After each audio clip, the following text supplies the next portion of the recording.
Hello friends, welcome back to Sunshine and Chaos Budgeting. Okay, so I have you in front of my Instapot again. I have it on manual, and I have a chuck roast, and I'm going to put a quart of beef broth, very diluted, not real strong beef broth, onion powder, garlic powder, in here with this roast, and it's on right now. I'm going to put this under pressure, and I'm going to cook it until it's tender, or almost tender, and I'm going to add some potatoes and carrots to it, and cornstarch to thicken the gravy, and I have a little bit of onion I also want to put in right now, so let me get the onion prepared, and I'll be right back.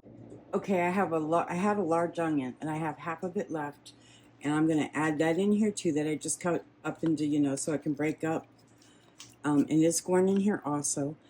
You can add any seasonings that you like. I did add a dash of soy sauce also to my broth for a deepening of flavor.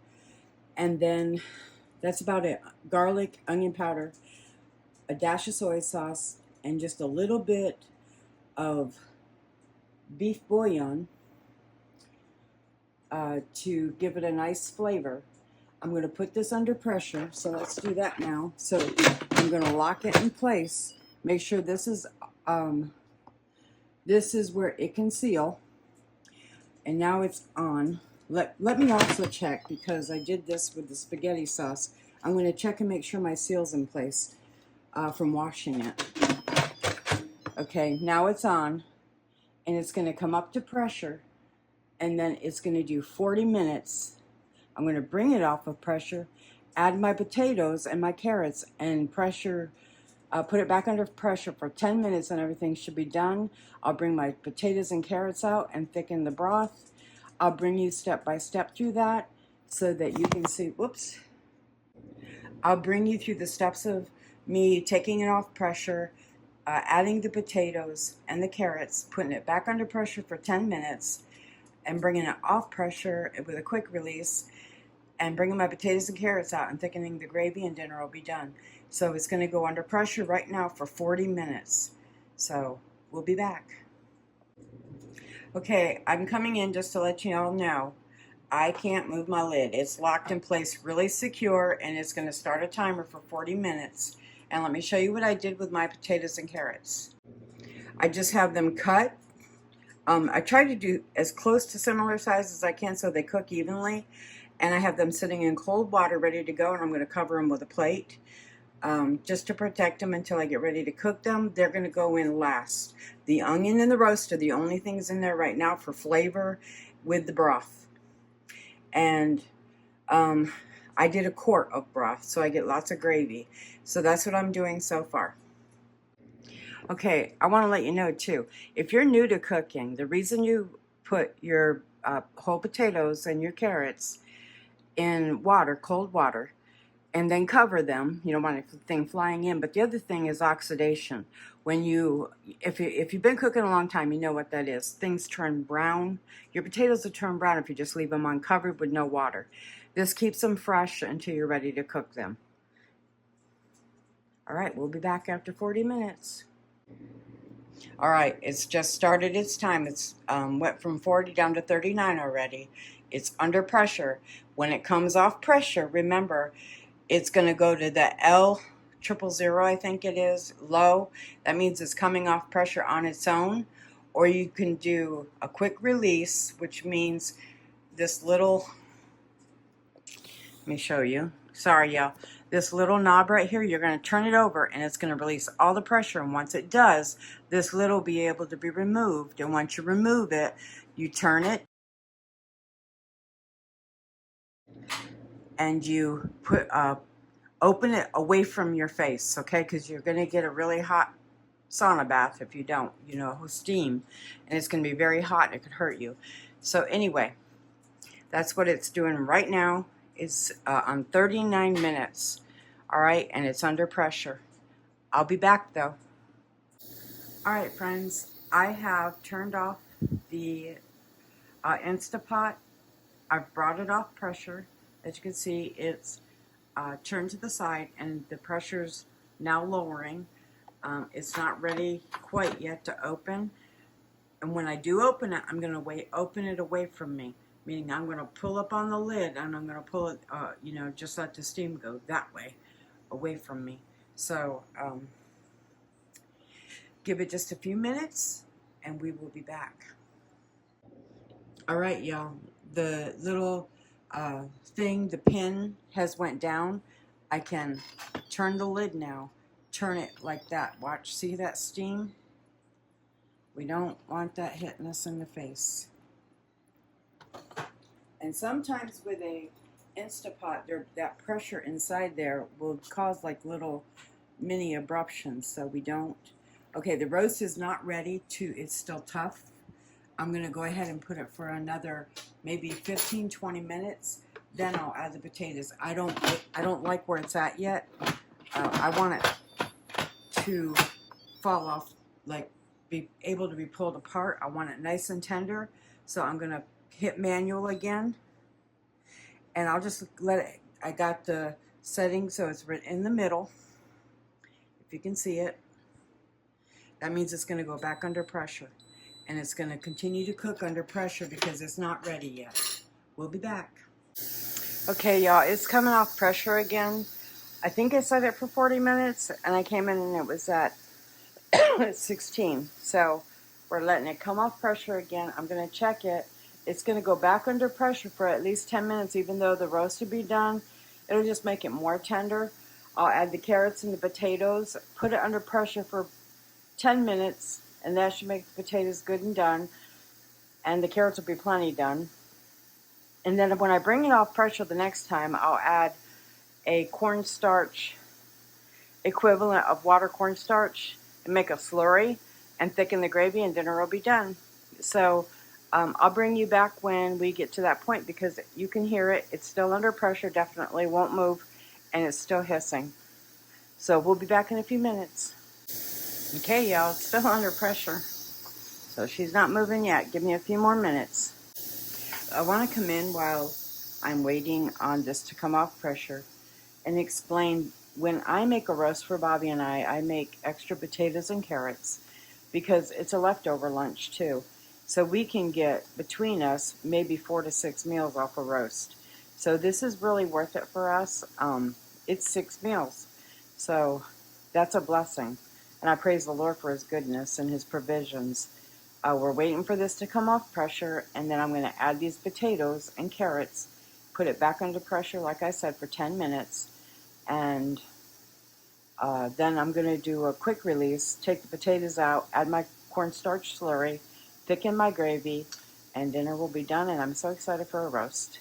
The last time I made this, I made it off video, and I thought, you know, I wish I would have done a video because it's a simple recipe, but it's really delicious.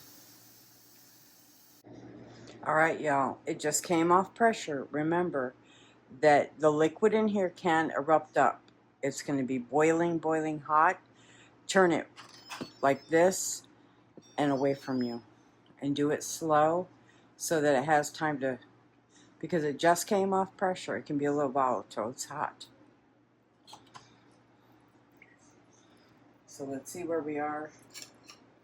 The roast is done. It's still really a little tougher than I would like. One side, you know, of a roast is always more tender than the other. But we're going to go ahead and add our potatoes and put it back under pressure. And if I feel like I want to put the roast back under pressure once the potatoes are done, I will just go ahead and remove the potatoes and carrots, and I will put it back under pressure for maybe 15 more minutes. But I'm going to go ahead and add my potatoes and carrots. Like I said, it's extras so that we can have other things, other lunches and stuff after the main meal. And there's plenty of liquid in there.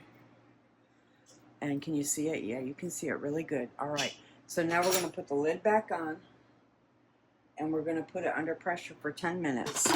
That'll cook the potatoes, so I need to put that back in the middle.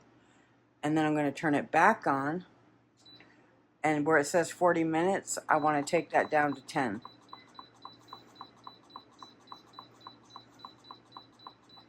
The potatoes should be done at 10 minutes because they're going under pressure and it's going to be really hot. So now we're going to let it do its thing, and we'll do a quick release when the potatoes are done. Okay, y'all, it's on low 3. I'm going to go ahead and do the quick release and get my potatoes out and see if I need to put that meat back under pressure. It's been 3 minutes since it came off the 9 minutes.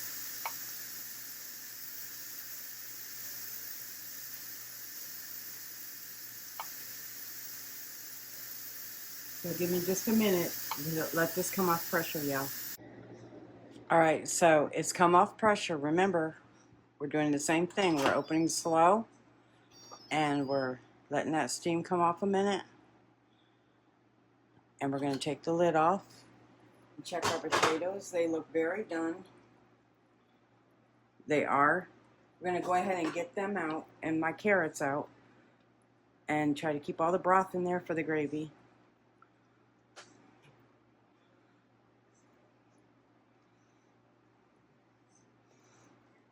I don't know if you can see.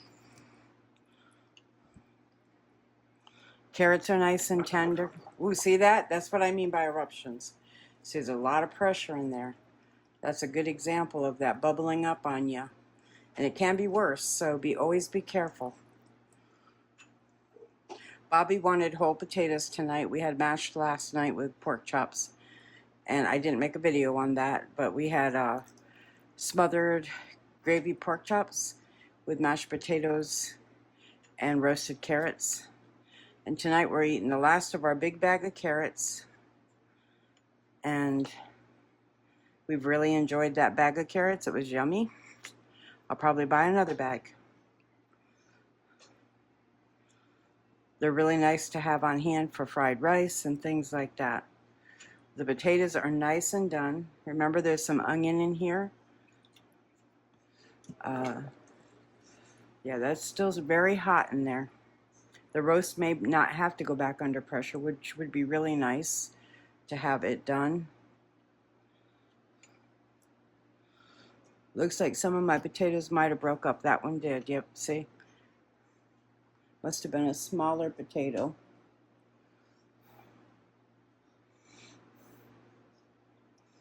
Yeah, that one's really, really done.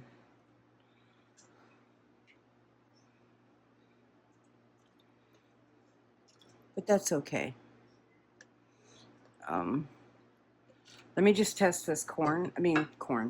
Listen to me. There's no corn in here, y'all. The roast, it's nice and tender now, I think. So I'm just going to, I have a little bit of kitchen bouquet in here and my cornstarch slurry. And so that it didn't whiten my broth too much.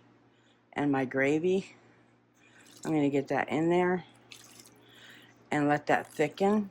I'm going to turn this off and take it over to saute to bring that up to heat to thicken my gravy. Then we can just add the vegetables back in and let them sit on, keep warm if you want to, or you can just wrap them, but and then just drizzle gravy over them. But anyway, the roast is done. I'll just take some pictures of the after, if I remember, of a plate so that you can see how it turned out. Go ahead and get the carrot out of there because they're very done. I don't want them cooking anymore. See the potato, how it just came apart in there? See if we can get that out of there.